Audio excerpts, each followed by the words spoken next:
Well, good morning, everyone. I am Edwin Chavis, and I am the Small Farms Outreach Training and Technical Assistance Coordinator here at Kentucky State University.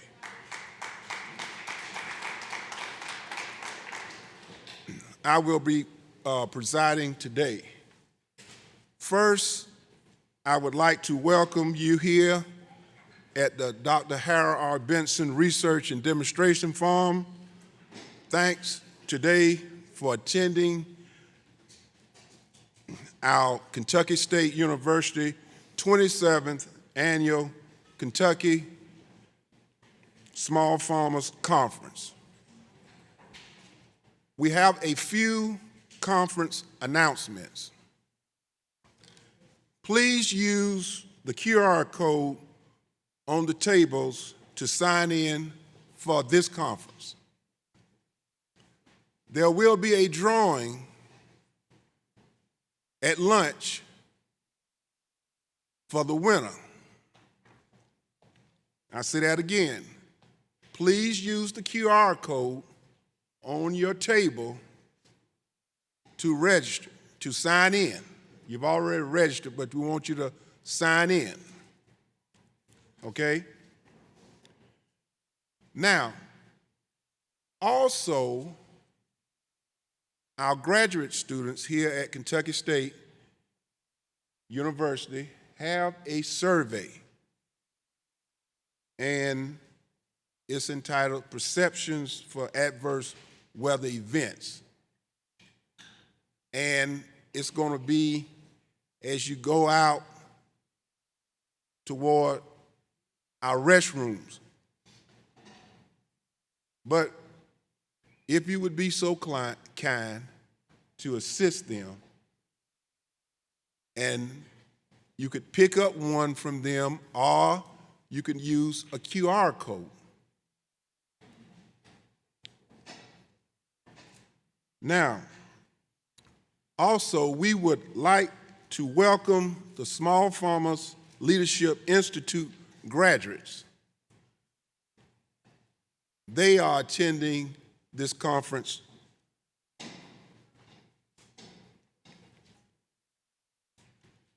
Okay?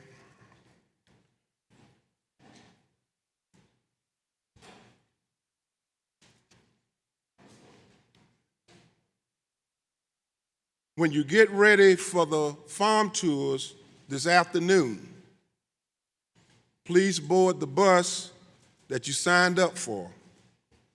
There will be a tour guide beside each bus with a sign indicating the tour that you signed up for. Please utilize the restrooms before boarding the buses. However, there are restrooms on the buses. Now, for all the attendees that are staying at the hotel, breakfast will be served at 6:30 in the morning, and the buses will leave from the hotel to this location at 7:30 in the morning.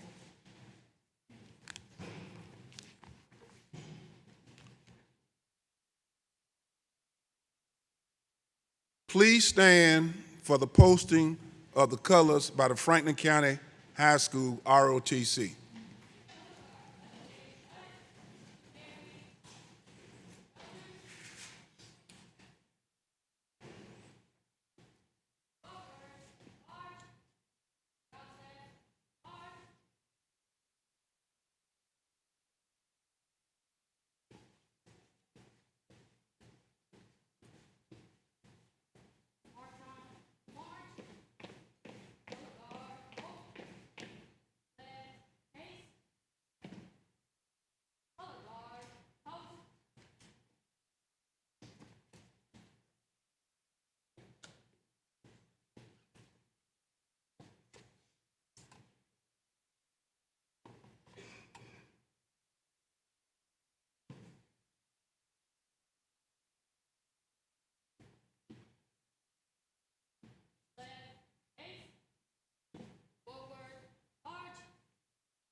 now be seated.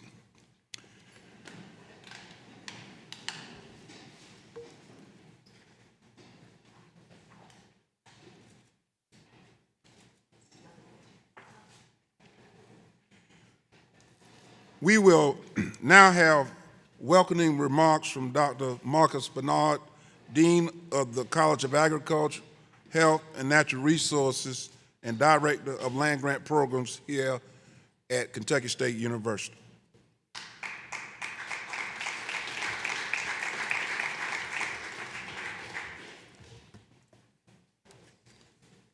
Thank you, Mr. Chavis.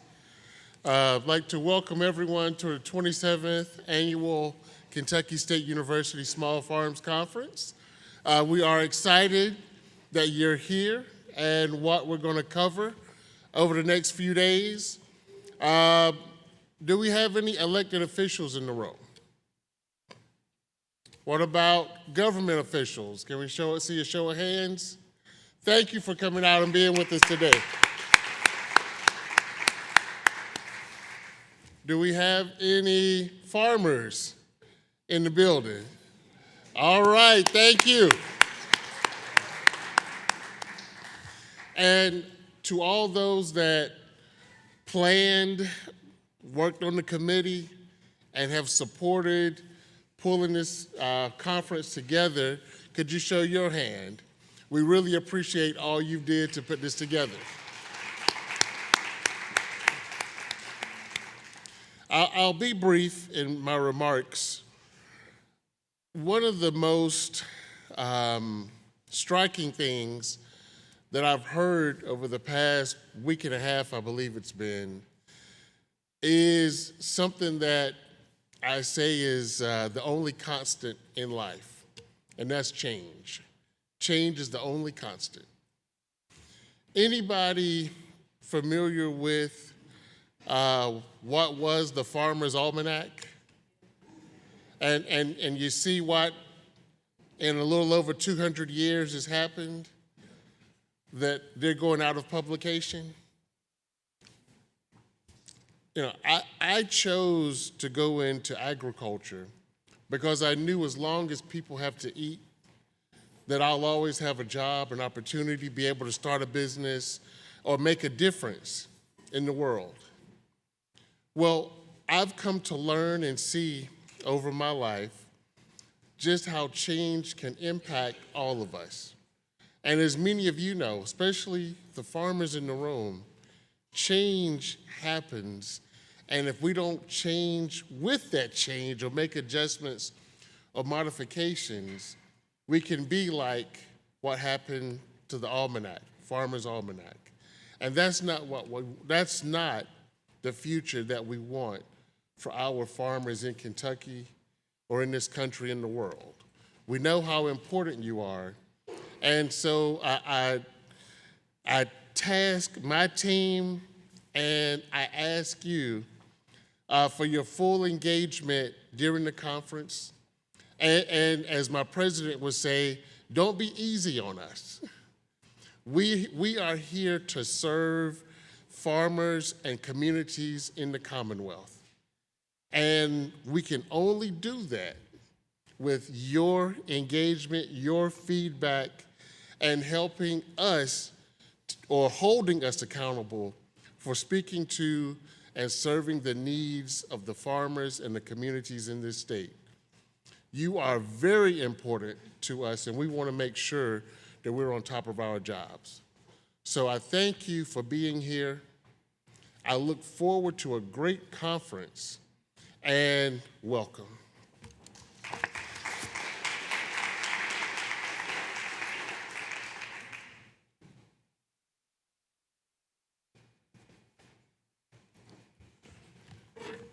Thank you, Dr. Marcus Bernard.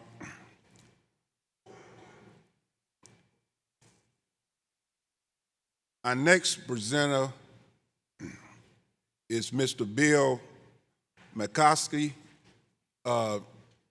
Deputy Executive Director, Kentucky Office of Agricultural Policy.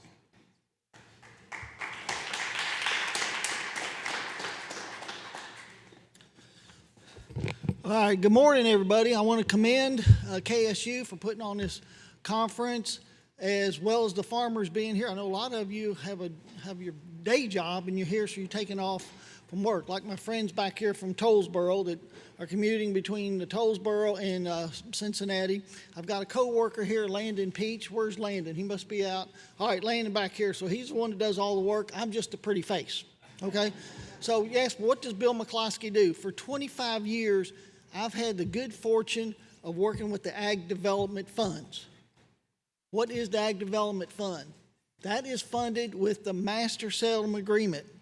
It happened in 1998. So if you're having problems sleeping tonight, Google the Master Settlement Agreement of 1998. What you'll find out, the states sued the cigarette companies. At that point, Joe Trigg, the cigarette companies knew that smoking was harmful, but they were still promoting Marlboro Man, Virginia Slim. So the states were bearing the cost of treating people that are smoking, so that was the basis of the lawsuit.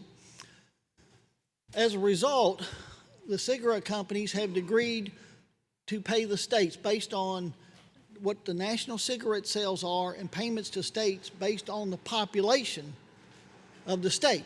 So Kentucky's been getting over $100 million a year going on 25 years. Our elected officials in the General Assembly have charged us, investing about half of that, $50 million in programs and projects to help us diversify away from tobacco and invest in other enterprises. So we are now, I would say, a diversified economy in that in 99, 2000, we were $4 billion in cash receipts. $1 billion of that was tobacco. 25% of our economy was tobacco. Fast forward now, we're $8 billion in cash receipts. We've doubled our cash receipts. I asked my friend Dr. Will Snell, can the Ag Development Fund take credit for that? He said, no, Bill. Maybe part of it, but we've had cattle sales. That's an all-time high, has helped with it. Poultry industry, when Dr. Snell and I were going to school several years ago, wasn't even on the radar screen. That's our number one enterprise in Kentucky now. I had the question about, well, how long are these tobacco funds going to last? As long as the cigarette companies still continue to manufacture and sell cigarettes in the United States, they're obligated to pay the states. Or, I always like to add, until their attorneys figure out how not to pay us. So there's a good chance that 25 years, I might be able to retire working in this job. Of course, my wife is a retired teacher, and she asked me, when are you going to retire? I said, well, I kind of like what I'm doing, helping farmers like we are today. And it kind of scares me, Marcus, of spending all day with my wife. You know, her vision of retirement is getting on a cruise ship and traveling around the world for 3 months. Now, that just scares the hell out of me. I don't know about you all, but any of you all are retired and you're comfortable in doing that, you might share some stories with me. So if I had a title of this speech, it would probably be, there's never been as many resources available for small farmers than there is today, between the federal programs, which I'm sure you're going to hear from our friends at the feds, and the state of Kentucky. And that's the program I worked with for 25 years. Now, when I started 25 years, here's what we started with. Everybody see that? A blank piece of paper. Blank piece of paper. So we were challenged with how are we going to impact agriculture economy, how are we going to help our farmers diversify, maybe establish a new operation. I think some of y'all are here to talk about establishing an operation, how we make it more efficient operation. And that's what our office is challenged when investing these monies into program and projects that provide opportunities for you to do that. We have money allocated based on the money we receive. We allocate money to each county.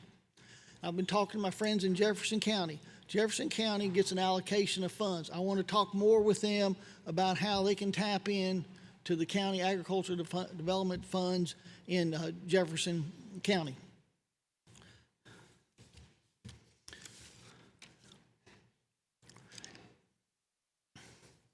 When I look at this report I have here, almost $400 million investments in projects over 25 years, I call it the Great Agriculture Experiment.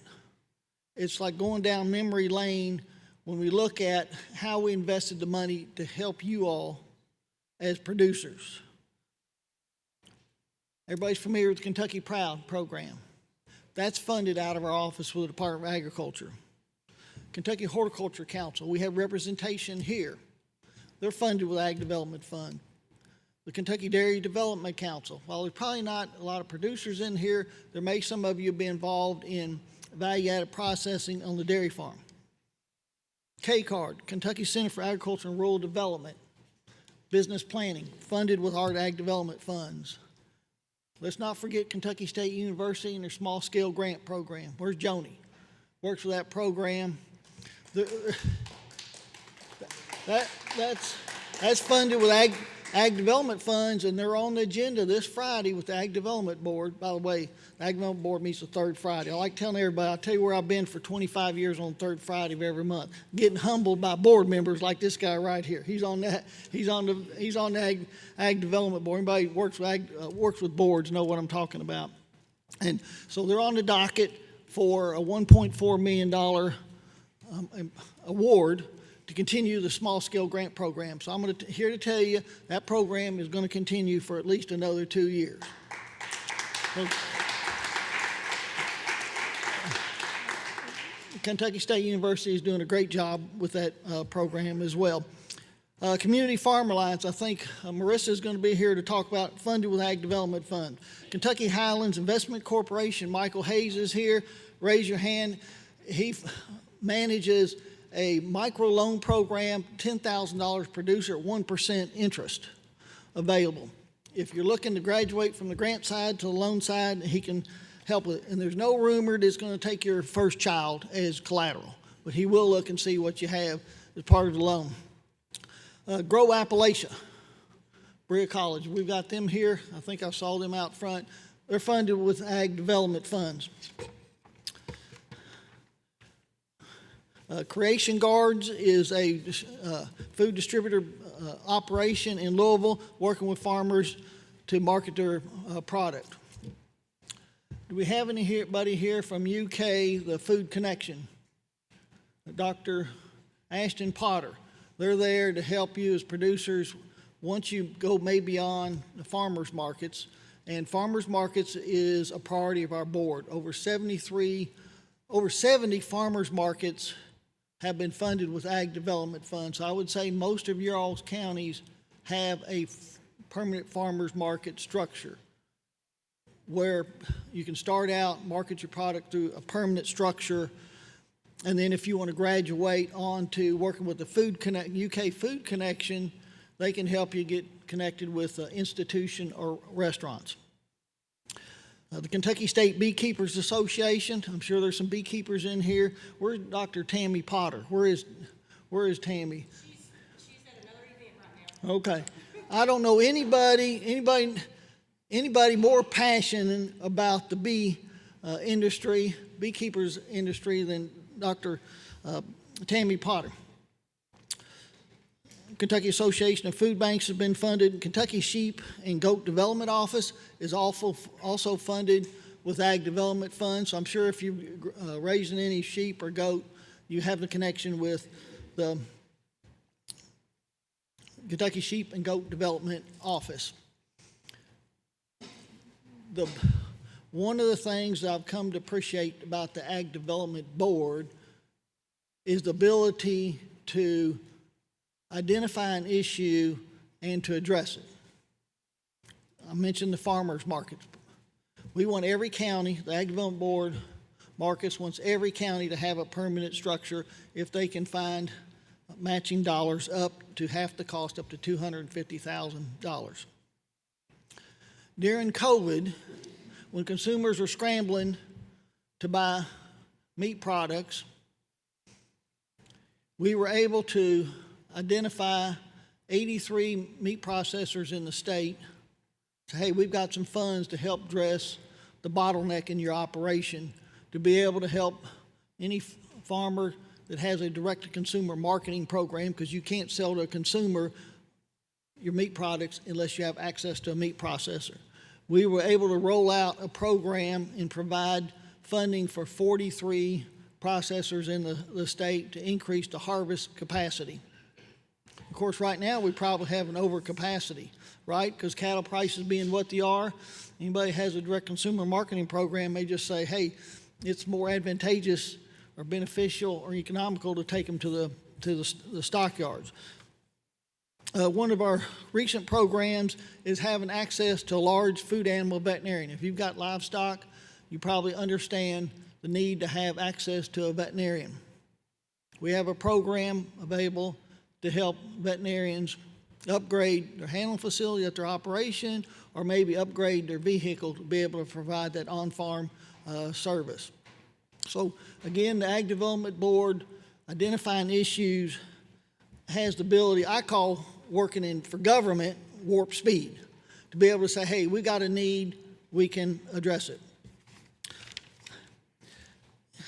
I think one of the future areas that I see to help you all is probably cold storage, right? If you're growing, I think horticulture production is probably going to be, it's the untapped potential that we have in agriculture, and specifically with small producers. And I've talked to a lot of you here today that are growing vegetables, maybe in a community garden, and maybe will graduate to selling to consumers. If you're doing that, you've got to have access to cold storage.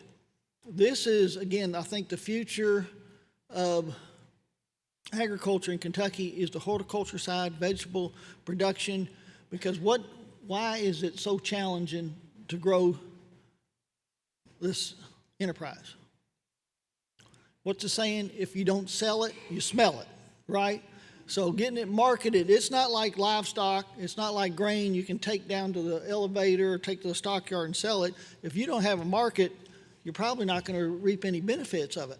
But if you've got cold storage, the quicker you can cool it down at the farm level, that's going to help with that. So that's probably going to be a priority of the ag development going forward, is being able to have some funds available for investment on the farm.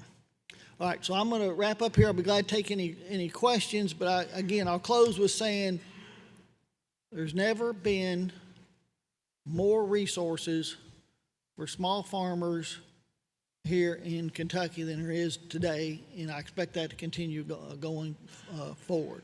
So I'll conclude there and see if there are any questions. Yes, sir. Yes, I was just wondering if there's any funding available for facilities. Say that you wanted to build a facility on your farm, kind of like a camp for kids. Is there any funding available to build like a barn? You could probably utilize county funds through the CAPE program, County Agriculture Investment Program. We also have the micro loan program if you're in the 55 county area of Appalachia region. We've got a loan program through the Kentucky Agriculture Finance Corporation that we've grown to $180 million loan program. So there's several resources out there available.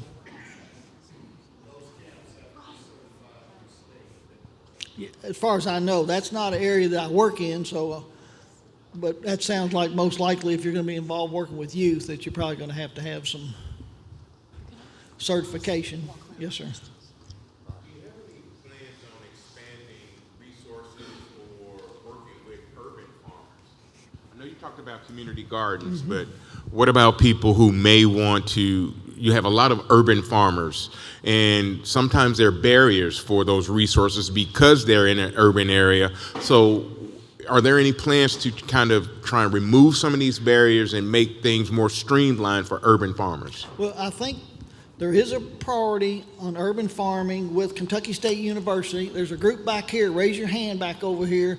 This group over here, they're very involved in right here, and also University of Kentucky. So we're fortunate that we have this network of extension in every county. Not every state has that.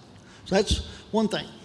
Then we also, every county gets an allocation of tobacco funds that they can make available to any producer that has a FSN number, farm serial number.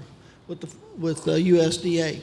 So if you have that number, then you're eligible to apply for county funds. Two other things: you have to have a Social Security number and an ag water quality plan to be eligible in the counties. Now, Jefferson County, the CAPE program, County Agriculture Incentive Program, is administered by the Conservation District, which is now in the same building as the Jefferson County UK Extension Office. And you also have Farm Bureau there listed as well. So we've got funds to help with that. So there's resources out there. Any other questions? All right, I'll be hanging around here if you got any questions.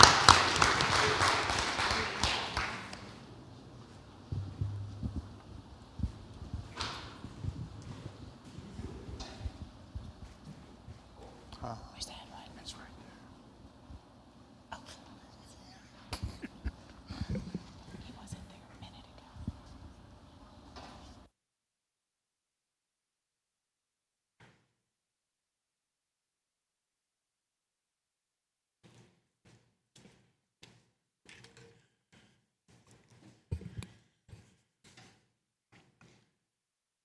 Thank you, Mr. Bill Muskowski. Our next presenter is Ms. Kenesha Broomfield, Policy Analyst from Alcorn State University Policy Center.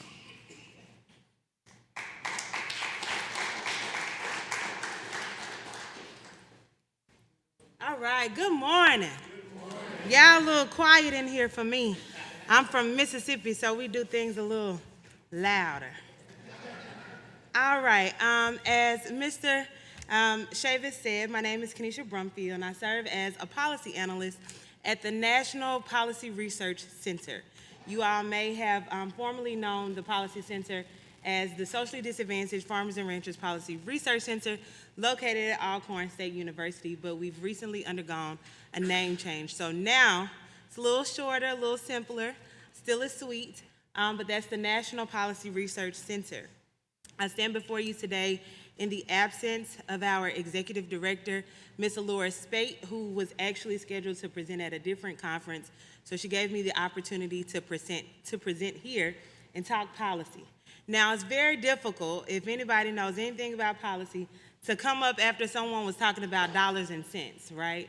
Policy is a little less cut and dry. I don't know which side of this thing I want to stand on, Mr. Chavis. I'm just going to turn it a little bit. Policy is a little less sexy, if you will.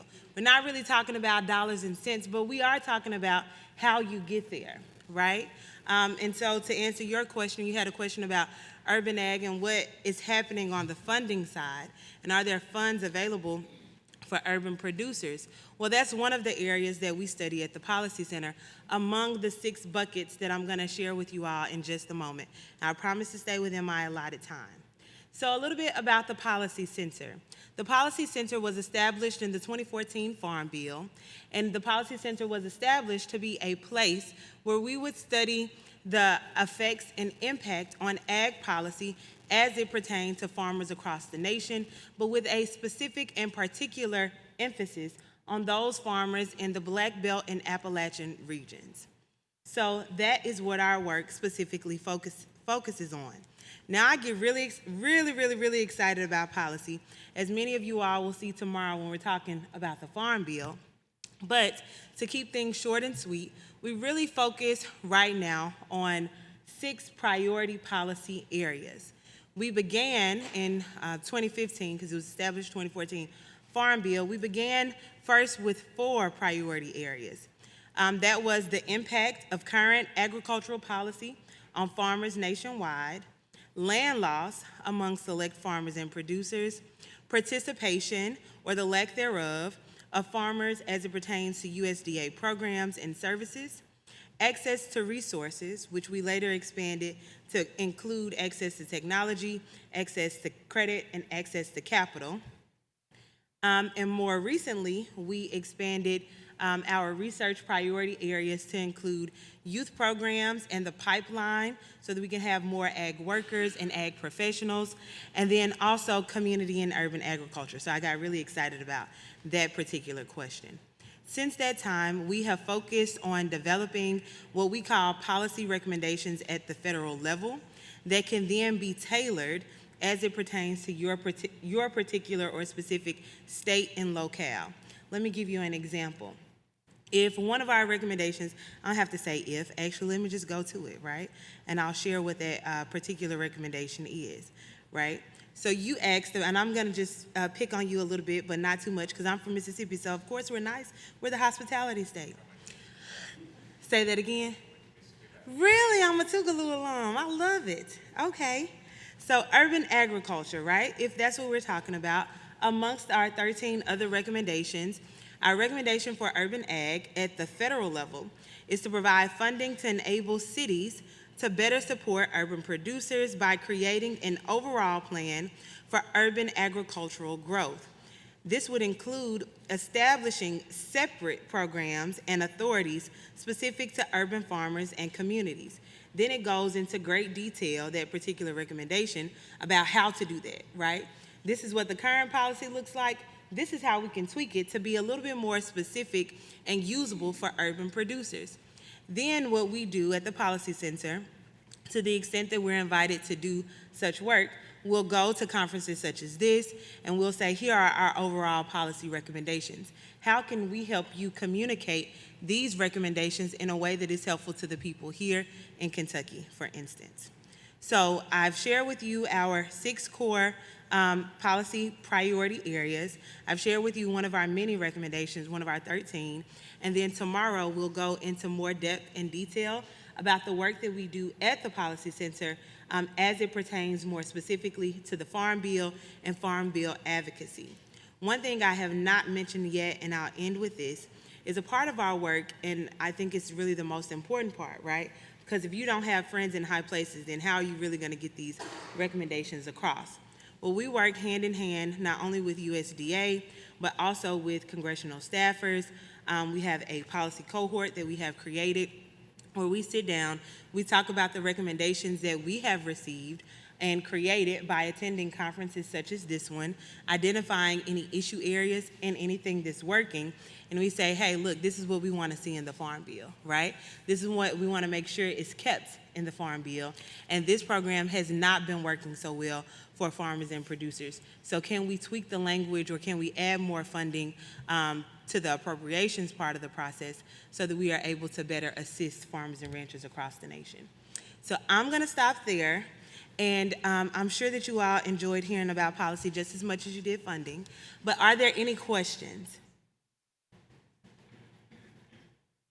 No questions? Oh, yes, ma'am. Policy include food, does ag bill include food stamps? Are you talking about the tradition, the nutrition particular parts of the Farm Bill? There are parts that are specific to nutrition that does talk about SNAP, et cetera, et cetera. So there is a part of the Farm Bill that's specific to SNAP. Now, are you gonna come to our session on tomorrow about the Farm Bill? Because if that's the case, I'll make sure that I have examples specific to the nutrition particular part of the Farm Bill. It's tomorrow at 1:15, right, mister? That's right? Mr. Chavis? 1 o'clock? Tomorrow at 1 o'clock. There are several breakout sessions, and I get the opportunity to just kind of tout ours a little bit. So I'll make sure that I have a specific example of that. Now, the Farm Bill in and of itself is thousands of pages long, right? And so if you ever want something additionally to read, you can always check out the Farm Bill. Most of our work as it pertains to the producers that we serve either falls within the credit title or capital title, and then there are some programs that fall within the nutrition title that we're focusing on, especially as of late and what we've been hearing about opportunities for producers. One example is in recent years, farmers had a very good experience, or shared with us through our surveys and research, that they had a good experience as it pertains to programs that allowed them to better work with local grocery stores especially grocery stores that did not require a specific amount of produce or required a specific amount, but on a less regular basis, so that they could really tweak those programs and then still be allowed to be compensated up front. And so we've heard good feedback about those programs that will fall under the nutrition title. But we're going to talk about all these things tomorrow. Are there any additional questions? Because I think I have 2 more minutes before my time is up. Yes, sir. I have a quick question, but I will speak with you after the session so we don't take up too much time, but specifically about the youth in the pipeline. Oh, yes. You want me to talk about it really quick?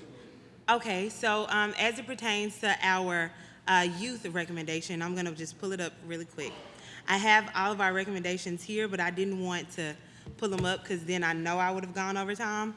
But our specific one regarding youth right now, broadly speaking, or the overall subject line of that particular policy recommendation reads to fund new grants for youth programs that serve minority youth in particular and disadvantaged communities, and to amend the existing grant authorization to better support youth as it pertains to their school districts. So one component is specific to the school districts, the other one is more specific to the community. We recently had a research project that wrapped up in North Carolina, Virginia, and I'm missing one of the states, Florida. North Carolina, Virginia, and Florida. Those were the focus areas where they really looked at the pipeline of youth who were engaged either through the school system and or through the community. They also looked at the funding piece and what the funding levels were at the local level, and then they looked at it at the national level to be able to say, okay, we're not matching apples to apples here, right? We're not even matching apples to oranges here, right? And when you look at those particular programs, what they found is youth who participate in school-based ag programs versus those who participate in community-based ag programs, while there are more resources available through the school system, like, if you have FFA, et cetera, while there are more resources available, more often than not, youth who participate through the community-based programs that lack access to the same resources, they are often more likely to actually go into careers in ag. And so that is the meat part of that particular recommendation. But high level speaking, what we're asking for is additional grant appropriations for that. Overall, our policy recommendations are requesting about $150 million in additional funding, not to include funds that are loan-based. We are really focusing on grant-based funds, and the reason for that is because you all have said, hey, look, this program is great, but it's another loan program, right? We need grant programs if we really want to talk about sustainability, not only in our communities, but as it pertains to feeding those communities. So, yes, sir. Now, I think that I am at my time, but I'm looking forward to seeing all of you. Okay, raise your hand if you're going to be at the meeting tomorrow. I think we're in room A, is that right? Okay, everybody raise your hand if you're going to be here tomorrow for the breakout sessions. All right, so I see everybody who's going to be here tomorrow. I know that you can't tell me in front of the other presenters who also have breakouts at the same time, but I'm clocking everybody who just raised their hand, and I look forward to seeing you at that time. Thank you so much.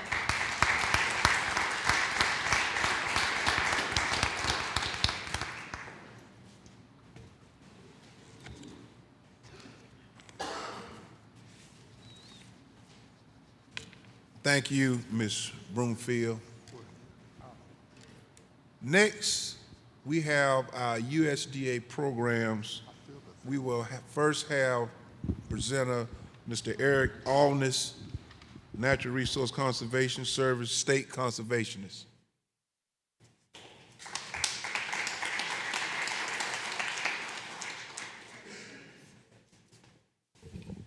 Good morning, everyone. Fantastic to be here. As I'm sure you're aware, there was a little thing called the government shutdown, and federal workers are back in force, and really excited to be back here working. And most importantly, to be at the conference and to be able to have one-on-one conversations, whether it be during the breakouts, in between the sessions, and just throughout the conference. For myself, as the state conservationist, I just want to convey how much NRCS Kentucky values and appreciates Kentucky State University, specifically with Dr. Marcus Bernard and all of the faculty and staff. NRCS relies so heavily upon Kentucky State University. They produce world-class students that go on to have fantastic careers in agriculture and environment. And NRCS, we like to get as many of those students as possible into our agency. And also to events like this, the 27th Annual Small Farmers Conference, really a dedication to bringing the farmers together, not only rural but urban farmers, to all learn and share together.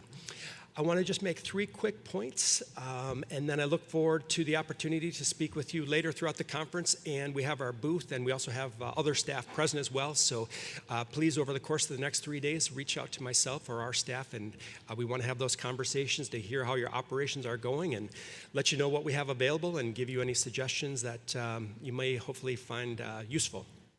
The first is NRCS, the core of our agency, has been in existence for 90 years. And the fundamental reason NRCS was created was to help farmers with conservation planning, or producing plans that will help you be effective not only to address natural resource concerns on your operations, whether that be soil erosion or water issues, but also to your productivity, making sure you have healthy soils and abundant water resources so that you can produce the very best agricultural products, to which Kentucky is extremely proud and a world leader in. So if you've not reached out to our staff to consider having a conservation plan developed for your operation, please consider to do so. It's totally free. NRCS is a government agency. We provide services free of charge. And more importantly, we like to have those conversations where you're at on your operation. So our staff come out to your farm and see how things are going, and not to immediately give prescriptions, but rather to hear how things are going for you. And then we can help suggest ideas and then work with you to develop that conservation plan, to which is your own. It's your farm, it's your conservation plan. The other 2 points I want to make is that due to the government shutdown, the program signups that we had that ended here in the last month at the end of September, early October, because our staff weren't available to be fully accessible to all producers, we're going to be extending our application signup periods for all programs. That's not only going to occur here in Kentucky, but nationwide. So look for a national press release from NRCS saying that our program sign-up deadlines for this year are going to be extended until mid-January. What I would encourage is not necessarily to wait till mid-January if you're looking to apply for any of the NRCS financial assistance programs like EQIP or CSP, but rather do that in the next couple weeks before the end of the calendar year, before Christmas, if at all possible, to give enough time for yourself and our staff to help you with that application and put you in a good position for potential funding for this fiscal year. And a lot more information about programs, but if I can have you wait until you can either chat with us or we'll catch you tomorrow at our breakout session, we would love to tell you more about what we have available. So with that, thank you again, as always, Edwin, and to everybody, and appreciate everybody coming together here today. Thank you.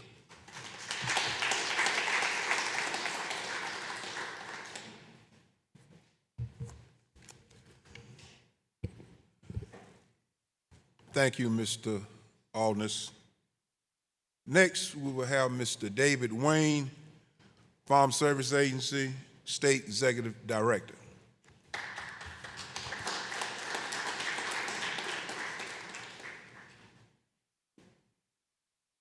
Good morning, everyone. I first want to start out by saying just thank you for having me here today and allowing me to make a few remarks about our agency.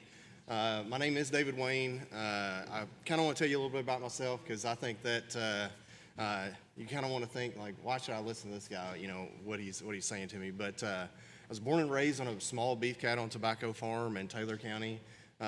Moved back to the farm, and I still farm there, raising beef cattle with my dad and brother. So I'm a product of a small farm here in Kentucky. But also I've spent my career in service. Am I not close enough? Is that what you're saying? A little close. Is that better? All right. Sorry about that.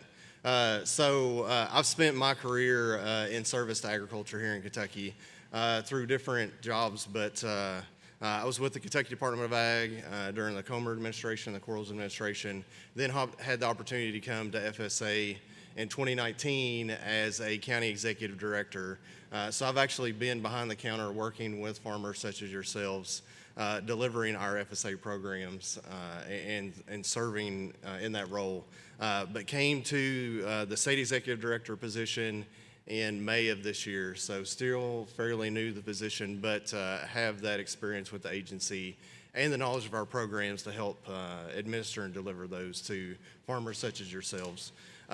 FSA, you know, it's the Farm Service Agency, and I'm glad Dr. Bernard mentioned service several times in his opening remarks, but our middle name is service. That's what we're here to do. We're here to provide a service to Kentucky farmers in any aspect of the operation. We have price support programs when market fluctuations affect the actual revenue that your farm's generating. We have disaster assistance programs that can provide compensation for losses that you incur when things are outside of your control, whether it's a natural disaster or an adverse weather event. We have programs that are there to support that.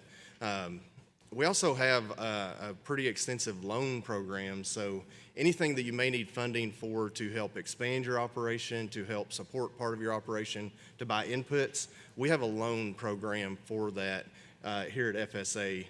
So I encourage you all to visit your offices.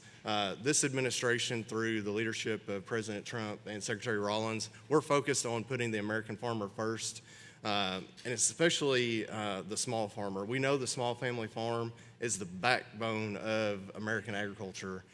So we're here to support you all in your endeavors in that ag pursuit. So just to say again, if there's anything that you do on anything that is ag production, we have a program for that. You know, there's a cliche, you know, we're from the government, we're here to help. I like to think we're from the government, we're here to serve. So we're here to serve you all and to help support you and maintain the financial viability of your operation. So please stop by our booth.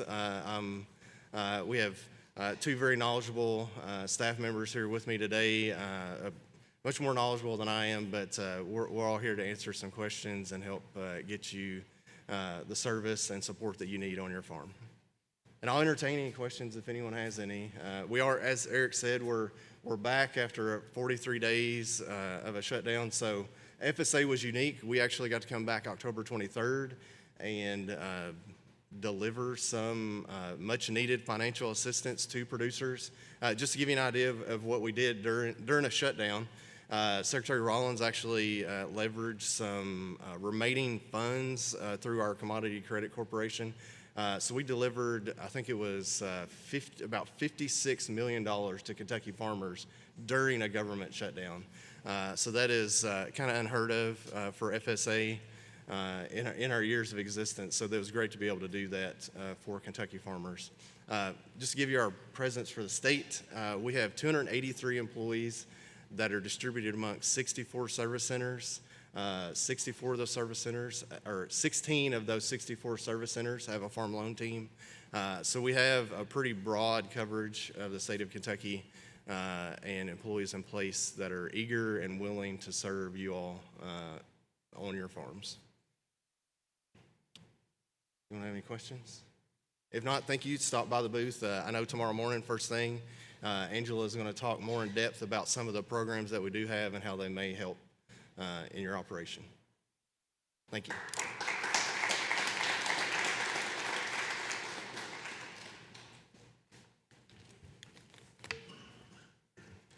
Thank you, Mr. Wayne. Next, we will have Community Farm Alliance, Ms. Marissa Christie, Executive Director.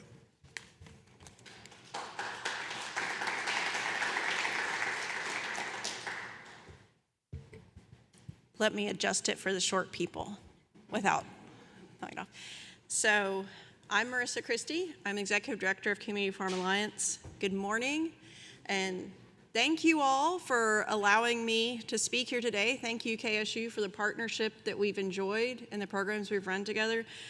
But there are times that I get up after everyone else speaking and I'm like, well, what did I do to deserve to be up here, whether that was good or bad. But, you know, CFA, or Community Farm Alliance, is all about communities and farmers and how those two are interconnected. We are trying to weave the fabric of that together for the state. I really want to speak today to the farmers, the landowners, and especially the future farmers and students who are in this room. We work to connect farmers to education, markets, whether it's farm to school or farmers markets, or a retail partner, partner organizations, because, you know, I'm not going to stand up here and tell you that I can get you a micro loan or do a business plan for you in a former life, maybe. But we know where those tools are, and we also want to give you a set of tools that's about your leadership and giving your voice to policy makers and decision makers to make sure that what you want gets heard. Whether you're just beginning your journey or already farming, CFA can help you take it to the next step. We really want to create real market opportunities. We are very fortunate to have both USDA and state funding, so from the Kentucky Ag Development Board, the National Institute of Food and Agriculture, and multiple private philanthropic partners around the state that have supported Kentucky Double Dollars over the years. This year, the impact to farmers, so actual money that went to farmers for that program, will top $4 million. And that also means $4 million of food that went into people's stomachs that was local Kentucky food. That's not what I'm paying employees to do it. We have 2 staff who run 90 locations. Well, I mean, we hound everyone. Who in here has gotten a thing like fill out a grant report? Yeah, a lot of hounding. But it's so we can keep doing the work. And this year we're doing something different. We're actively recruiting on-farm stands into Kentucky Double Dollars. So we're doing that new for 2026. We also have partnered a little bit with Kentucky Farm Bureau for their existing farm stand program, but we are looking for any farm stand that wants to run SNAP through their farm stand. We can help you get set up with SNAP. We can double your incentives on SNAP. So that's something that we trialed a little bit last year. We only had 3, and this year we're doing it. This is what I get for not writing my notes down for the first time ever. My phone fell asleep on me. Yeah, I usually just speak from the cuff, but then I forget things that I'm supposed to say, like, hey, we're recruiting for farm stands. We operate the Farmers Market Support Program with support from Ag Development Board and USDA and things like the Foundation for Appalachian Kentucky. And we want to continue to support markets. We want to make sure that you all have leadership, you have vendor support, and you have customer engagement. Through our Patchwork Initiative, we're trying to piece all of Kentucky farmers together, making sure that you have access to what you need. So if you look out there, we have the toolkit for small farmers on the table. So please take that. And last but not least, and maybe this is why CFA was birthed 40 years ago, to support farmers with advocacy and leadership, to look at the thing, listen to the things. We're a membership-based 501c3. We want to listen to the things that farmers need in our state. We do everything from having advocacy day, not advocacy, but advocacy day on the state level, to taking farmers to DC to talk to their representatives, listening to our members about the policy priorities they want.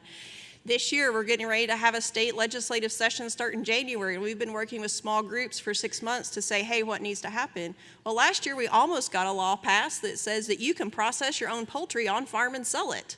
Halfway there. How many people would like to not have to take your poultry somewhere every time? I'm not saying we don't use the mobile processing unit. We don't go to Misty Lee. I know the places. I used to do this a lot.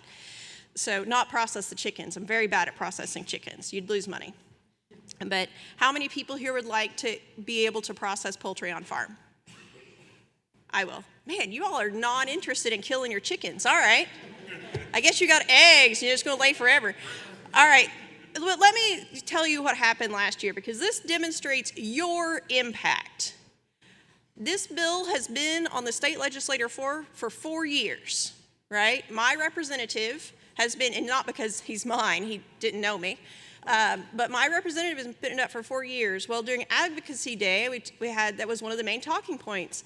And we came back to the sponsor of the bill and we said, you're on the Ag Committee in the House. What could happen? Could you get it on the agenda? It got on the agenda. Somebody let me speak in front of politicians, which is probably always a mistake, but apparently that's part of my job, because you never know what I'm going to say.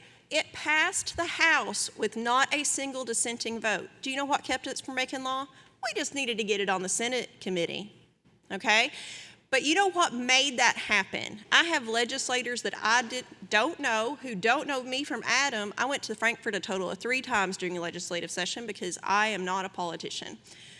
But I had legislators coming up and saying, do you know Judd? Is he one of your members? Because he won't stop emailing me. I have no idea who Judd was, all right? But Judd he was one of the 80,000 people who shared our Facebook post. I went and found him. And he was emailing and texting his legislator. That is your power. That is why that passed the House with no dissenting votes.